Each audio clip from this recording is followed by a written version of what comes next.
Effective self-help strategies for mild anxiety. First up, mindfulness.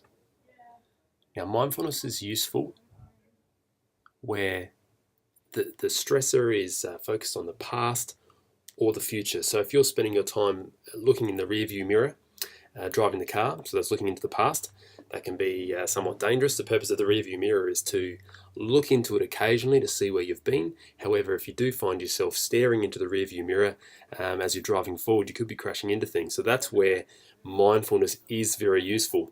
The other circumstance where mindfulness is also very useful is if you're focusing on the future a little bit too much, more than you being effective in the present. So that's usually stressing and worrying about the future. Remember that worry is like a rocking chair. There's a whole lot of movement going on, but it's generally not a good way to actually get places. I don't know if you've ever tried to get to town in a rocking chair, rocking back and forward. You have to work pretty hard. It takes a lot of energy, and you don't really get very far. So if there's worry about the future or regret, depression, etc. about the past, mindfulness is very useful. Mindfulness is about getting you into the present, as it says here. Sometimes if the stressor is in the very, very present moment, what's happening right in front of you at that time, disassociation can be useful. As the research says, all of this mind map here is based on the accumulated research of La Trobe University. I scribbled this up based on a lovely report that they put out called What Can I Do to Help Myself with Anxiety, which was based on 83 international experts in anxiety. They were clinicians, academics, psychologists, rating these strategies as at least 80% effective. So it is quite useful. So mindfulness is for if you are not present at the time. However, if there's a stress in the present, it can be a good thing to disassociate, which in my language I like to think of it as leading your mind astray in a good way. So watching a funny YouTube video, or walking away, or remembering a time or a specific time that made you feel wonderful, and where you felt totally and completely relaxed, or totally and completely calm. So as I mentioned, if the stress is past or future, getting into the present is a good thing. How do you get into the present? There's two beautiful ways of doing this. One is focusing on your senses. So you might count 3 things that you can see. You might count 3 things that you can smell, hopefully pleasant smells. You might count 3 things that you can hear. You might even challenge yourself to 5 things. Taste. You might have a cup of peppermint tea, which generally has a anabolic, soothing effect. Stimulates the parasympathetic nervous system, which basically just has that rest and digest and relax effect on the body. So as you're sipping that peppermint tea, you might really focus in on the taste of that and the warmth, which comes down to feeling. So physical sensation is also a good thing to associate into, provided that it's a good thing at that time. And so you might feel the feeling of your clothes on your body as they're sitting on your shoulders or around your neck, around your waist.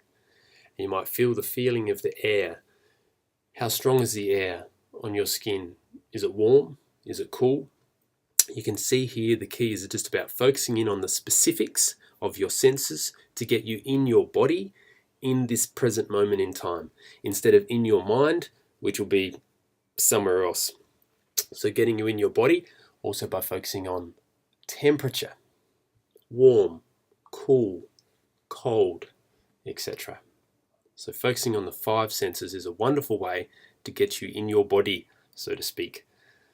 Another beautiful way of practicing mindfulness, of which there are many, and of which it's very useful to think of mindfulness as not just shaving your head, wearing orange, and sitting on a mountain somewhere, humming to yourself, but mindfulness is anything that gets you in the present. So it might be for some people the rhythm of exercise, walking, movement. It might be the rhythm of music. Anything that's repetitious that gets you focusing on what's happening in the present. It could be cooking for some people, whatever gets you into the zone.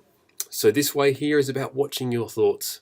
If your thoughts are running away from you a little bit, they're stuck on a train track, you can step off the train and watch the train go by. So one way to do that is to Focus on your thoughts like clouds and watch them float by, and then there'll be another cloud and another cloud, and just watch it. And the idea is that you're watching it from an observer's perspective. So just observing your thoughts, noticing that your brain is a thought generator and that it's very good at it, and it can throw thoughts out all day. And a lovely way to kind of interrupt that process is to ask yourself, what will this brain in my head think next? And then just wait to see what pops up. Ask yourself that question again, what will this brain in my head think next? What will I think next? And then pause. And you might notice there's a small gap in the thought generator. So play with that. Play with that. Mindfulness. Moving your body. It's well recognized that when you move your body, your mind moves too. And there's lots of research into that, particularly around the corpus callosum and the brain and the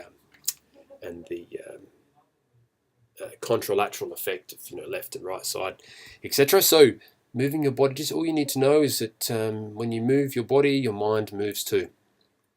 Albert Einstein, I believe, said that one of the best ways to keep balance in life is to keep moving. And that's why life is like a bicycle. Now, it is important to pause and rest sometimes, but life is like a bicycle, as he said, in that the best way to keep balanced is to keep moving. So generally in times of mild anxiety, you may not feel like walking or moving, but that's one of the best things is to get yourself up and push yourself to get a move on.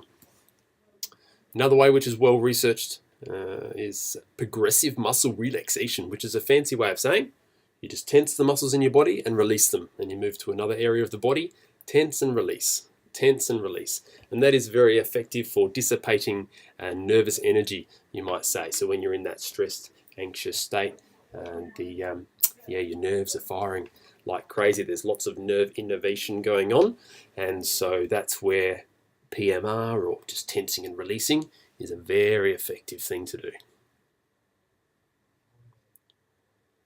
Another reason for this heightened state we call anxiety sometimes can happen, as the researchers have shown, when there's a focus on perfectionism. If you're always trying to get things perfect, then quite often things don't necessarily get going. So that's why it's a good thing to, you might even have this as an affirmation, but to say to yourself, don't try to get it perfect, just get it going. It's great advice, okay? So don't try and get it perfect, just get it going. Focusing on what's important now and what's important next. Keep it moving and then refine as you go. So you can, so don't worry, don't try and get it right, just get it going, okay? That's your affirmation. So you can get it right over time, but what you do first is get it moving. Okay, so get it moving and then get it right. Refine as you go. Little reference here I thought I'd throw in. Don't Sweat the Small Stuff by Dr. Richard Carlson, I believe.